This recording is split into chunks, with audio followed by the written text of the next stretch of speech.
আল্লাহ পাক রব্বুল আলামিন এই দেশের ছাত্র জনতাকে এমন হিম্মত দিচ্ছেন, তারা কোনো কিছুই লাগে নাই, তারা একমাত্র নারায়ে তাকবীর আল্লাহু আকবার এইগুলা নিয়ে যখন এই স্বৈরাচারের বিরুদ্ধে দাঁড়াইছে, এই স্বৈরাচার বাধ্য হয়েছে এই দেশ চালাইতে।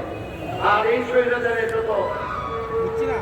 যত দালাল ছিল, যারা দূষণা ছিল, সকলেই লুকিয়ে গেছে।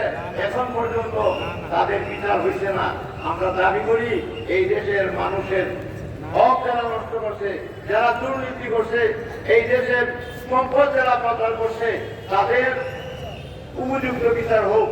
আল্লাহ রাসূল সাল্লাল্লাহু আলাইহি ওয়াসাল্লাম বলছেন, অনেকে আছে আমরা দয়া জানি যে তারা মাফ করে দেয় না, মাফ করা যাবে না।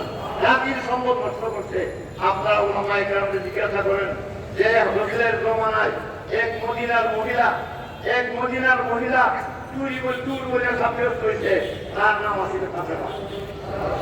এক সাহাবী বললেন, ইয়া রাসূলুল্লাহ, আপনি দয়া করে ওই মহিলার মাফ করে দেন। বলি কেন মাফ করবো?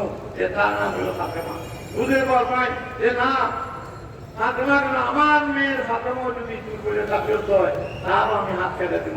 আল্লাহ বলছেন, আস-সাদিকু ওয়াস-সাদিকাতু ফাকতাউ আইদিয়াহুমা জাযাআম বিমা কাসাবাত আইদুন নাস।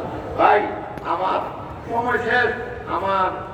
আপনাদের কাছে দাবি যে খেলাফত মজলিস সিলেট জেলা কর্তৃক আজকের যে সমাবেশ, আলহামদুলিল্লাহ এই সমাবেশে যে কর্মীবৃন্দ যারা নিতে আসেন, আপনারা আল্লাহর উপরে তাওয়াক্কুল করে ইখলাসের সঙ্গে সামনে আগায় যান।